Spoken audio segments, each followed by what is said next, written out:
Hi, welcome back to the channel. Drew here from Lone Fox, and today we are doing a 10 ways video, which I love these kinds of videos. I find so much useful information whenever I watch these or come across them on YouTube. So today I'm gonna be sharing with you guys 10 ways to elevate your home from the Lone Fox perspective, I guess you could say. I've actually done a couple of these in the past, and they were when I actually lived in my rental apartment. So I've been living in my house for about 7 months now, and I've owned it for almost a year, which is crazy to think, but there's definitely things that I feel like I have learned and picked up on and have done in this house that have elevated it that I've wanted to share with you guys that you can implement into your own home. And I hope there's at least one hack in this video that you feel confident or inspired to actually implement in your own home. And of course, the main way you can elevate your home is shopping my home decor site, lonefox.com. I never talk about it here on the channel, but I work so much on it, and I feel like it's in such a cool spot. There's so many really cool pieces over on the site, and there's a fly flying around. So I will link it at the top of the description box below, and then right under this video, I'll put a bunch of my random favorite products that you guys can shop. So if you have not checked out Lone Fox in a while, throwing in that shameless plug, but let's get into tip number 1. Our first tip is one I have mentioned on the channel before. This works in rental-friendly spaces, this works in a home, this works anywhere you need to cover up some windows, and that is just making sure that your curtains are floor to ceiling. Like, I feel like I cannot stress this enough, is how much of an impact floor to ceiling curtains really make. I actually just recently did my friend Trevor's space, as you guys saw, and his curtain rod, they mounted it just right above the window, which I don't know why people do that. It's just such an instinctual thing to mount it directly above the window, but if you can mount it as high as you possibly can, with your curtain still falling and hitting the ground at a good level, or even like puddling a little bit at the bottom, always looks the best. So if you have the option to raise your curtain rod, or if you can raise it, or if you need to get new curtains to make them taller, it always will just make your walls look and feel taller. So the room that you're in is just gonna feel grander. It's kind of gonna have a taller look visually, just because your eye's actually drawn up from like the linear lines hanging in the curtains. And I just overall feel like floor to ceiling curtains are no-brainer, one of the easiest ways to elevate a space. My second tip is all about color, and that is just incorporating color into design. And I feel like a lot of people are scared to incorporate color. It's definitely a little bit more challenging because when you buy something that is colorful, like, you're stuck with that colorful item. So sometimes it's easier to think about, oh, like, I'd rather have a neutral piece that I can style in multiple places. But incorporating color is a really great way to make the space feel more intentional and make it look like you really thought it out, and like these pieces were purchased because they go together and they create this story in this space. So some really easy ways to do this is through items that are returnable. So things like throw pillows, rugs, throw blankets, things that can add a lot of color but aren't things like paint that are kind of not returnable. Like, I mean, you could totally go back and paint over the top of the color, but I've kind of come to learn that I always need to desaturate the color that I'm going to go for a little bit. So if there's a shade that I really like and it's the one that I set on, like, this is what I want the wall to look like, I always desaturate it like 1 or 2 shades. Just on the color card, I kind of go up or down depending on what's a little bit more grayer or a little bit more duller, because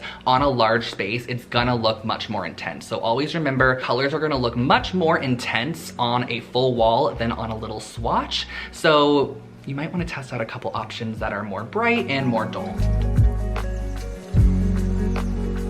We are going into rug sizes because rug sizes can be a challenge. It's one of my most asked questions. I feel like whenever I do like a live or I have a question, a Q&A, is like, what size rug should I get for my space? And I feel like a good rule of thumb for picking out a rug is, first of all, it needs to fit in your space. So make sure that you measure your space and the rug is adequate for the space. But you also want like at least all of your furniture to be on the rug, at least the front legs of it, if that makes sense. So sometimes I'm designing like a smaller living room where the sofa might be on the rug and then just the front legs of the chairs are on the rug, and I feel like that looks really nice. But the second anything falls outside of the rug or is off the rug, it kind of feels disconnected from the space. And another thing is that no rug is better than too small of a rug. I am not someone that is a fan of like a small little rug and the couch is like off of it and then the chairs are off of it and there's like a coffee table on it, like a little rug for your coffee table. It might look good, but overall it's actually minimizing and making your space, like the scale of your space, feel a lot smaller because nothing's on top of the rug. Like if you put a full area rug in a room and you put all the furniture in place, it's really gonna make the room feel more expansive, as opposed to if you didn't have one, or if you had a smaller one, a lot of times it makes and kind of tricks the eye into making the room look smaller. Honestly, as long as the rug fits in the room, you really can't have too big of a rug, but you definitely can have too small of a rug. Tip number 4 is about getting your pieces from different places. Really try to break it up and find pieces that are unique, one of a kind. Use Facebook Marketplace, thrifting, antiquing, just wherever you can add elements of either handmade or more of a one-of-a-kind element. It's really gonna make your space stand out compared to what you can find in a lot of big box retailers. So for example, going out to Crate & Barrel and spending all of your money on this dining room and all the decor and all of the accessories for it, it's just gonna really make it feel like a Crate & Barrel showroom piece. And I just think if you could at least try to incorporate like 40% of different items, so if you have like 60% of one store as your base, at least incorporate 40% of other pieces just to kind of mix throughout. A good mix of new and vintage is what I always like to do. I try to do like a 50-50 blend of new and vintage, but I've been steering on the lines of vintage a little bit more lately. Which honestly leads into tip number 5, all about integrating vintage and antique into your home. I feel like a lot of people think when they hear the word antique or they hear the word vintage, instantly the piece is expensive, and that is definitely not the case. Vintage and antique more so refers to how old the piece is, and I feel like a lot of people are like, oh, antiques, they're so expensive, I'm not shopping at an antique store, but that is not the case because I have found some incredible antiques. This is an antique French club chair that I got for under $500 on Facebook Marketplace. Over 100 years old. There has been so many comments that I've gotten on past videos of people that might be stumbling across my videos, or they just found a video or something and they're like, gosh, I've never wanted to go flea market shopping or antique shopping because I feel like everything's haunted. And you just have to think of it from a different perspective, that these were pre-loved pieces, like the person couldn't take them with them anymore, so they had to go somewhere. They went to the flea market or to the antique store, and you're just giving them a second life. And a lot of times those pieces have such great character, it really looks like they've lived through like a lifetime, and you can really find some cool, unique pieces for sure. Like my house is filled with one-of-a-kind like vintage pieces that I've just sourced, and I've collected. This entire mantle is all pottery that I kind of have collected over the past year of purchasing my home. This was one of my more recent makeovers, and after a year of collecting, I finally had enough to put up on this mantle here, and it really wasn't too expensive because I was able to find them all at flea markets and thrift stores and antique shops at price points that I felt reasonable for the pieces. So just think about next time you're going out shopping at Target or you're going out shopping at your favorite home decor store, maybe stop by an antique store or a thrift store, try to find some pieces that you could supplement for some pieces that you might be purchasing at a big box retailer.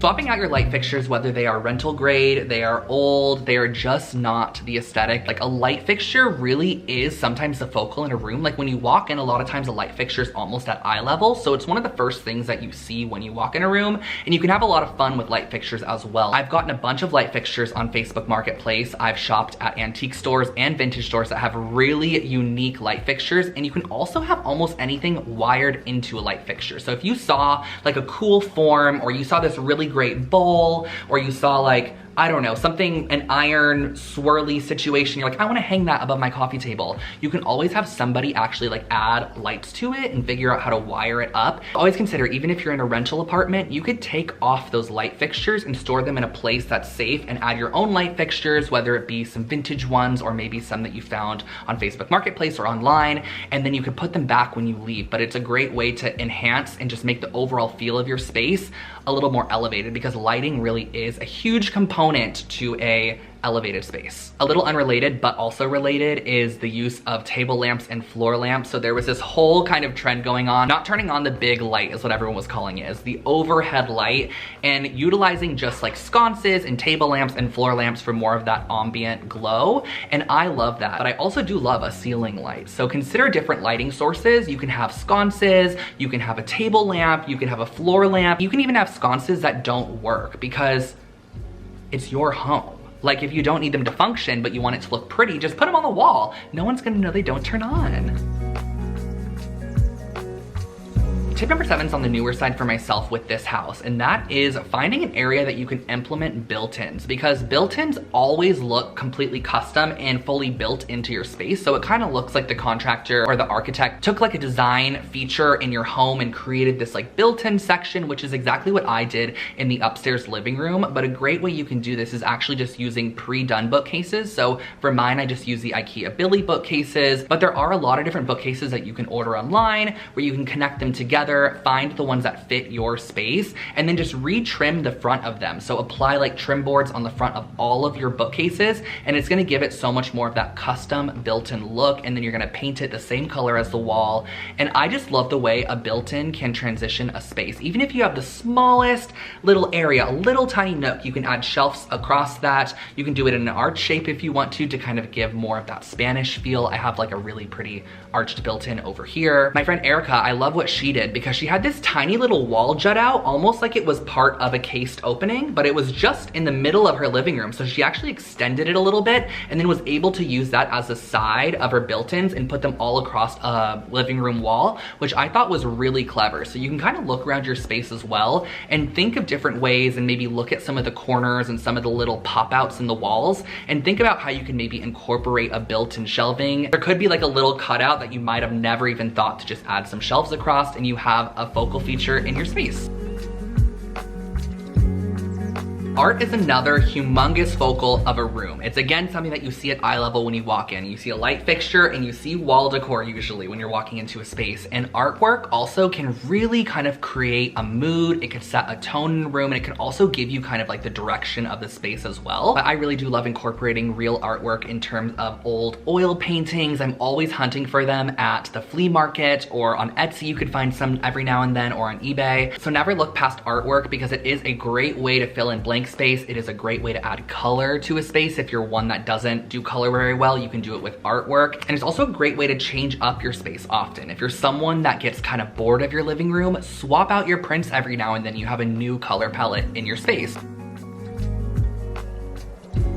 This tip's kind of come up recently on the channel throughout the couple past makeovers ever since I found the product Feed and Wax. And I'm including this because the way that Feed and Wax can take furniture from looking so drab and dreary to looking so high-end and just produced is unreal. Like, you can wipe this orange oil and like beeswax product that I buy on Amazon, which I'll link below for you guys. It's literally called Feed and Wax. I put it on a cloth, and you can put it on anything that's wood. So people do it on their wood floors. You could do it on wooden furniture. Like, I could do it on this lamp if I wanted to. It evens out the tone, it evens out the grain, it makes the grain pop. It just overall adds like this vibrancy to the wood and this like new life. It also rehydrates it at the same time. So a lot of times if you see like old and kind of like dry looking wood, you can apply this and it kind of gives it a fresh feel and a fresh look, which I like. So just consider conditioning your wood furniture, because I'm sure many of you guys haven't conditioned your wood furniture in a long time, because I know I hadn't before I found Feed and Wax, and it elevates the pieces, I will say. The little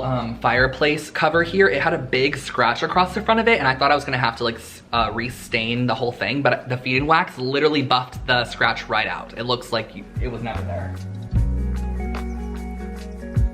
This last tip is all about the small things, because you never want to overlook the small little details. They really do make the biggest impact. There's so many times when I'm doing a space when Justin and I are working on it, and there's even just the tiniest little bit of paint that is out of the line. When you go touch that up, it is crazy how big of like touch-ups and tiny little tweaks and tiny little details that you go back in and just fix really do make an impact on the overall look of the space. So for example, there is a light bulb tone that a lot of people like, which is between 2700 Kelvin and 3000 Kelvin, which actually gives you like a really softish, warm white light, which is really pretty in a space. Coordinating the finishes of your hardware is also a great one. For example, in my kitchen, I did my pot rack, I did it as brass, and then I also did the cabinet hardware as brass, and the actual faucet fixture was brass as well. But I did go in with some copper, as you guys saw in the dishwasher area, and with the copper pots. That's just because I really love a mixed metal look. Swapping out your light or your outlet covers is something small that you might not think about, but it is something that can make an impact. And they even have really beautiful ones now that are made out of brass, and even paintable ones, so you can make them match your wall. And those are 10 ways that I have found are perfect ways to elevate your home. Whether you are living in a rental space, whether you're living in a home with your friend, with your mom, whatever it might be, there are little things that you could do, or just little things you can keep in mind next time you're decorating your space, or even just cleaning it up, that you might be able to incorporate from this video. And if you like this one, I would love for you guys to to subscribe to my channel. I post brand new home decor videos every single week here on Lone Fox, and you can also follow me over on TikTok and Instagram. Both of them are Lone Fox Home. So you can't forget to check out the website, lonefox.com. I actually just recently created a little Drew's projects tab at the top, which is really cute, and you can click on it and it shows a bunch of my projects in terms of like gallery photos. So if you've ever wanted to see more in-depth photos of like this room, for example, or the upstairs living room or the kitchen, they're all over on the website. I finally created like a cool gallery. I love the way that it's looking so far, and I will catch you all in my next one. Bye guys.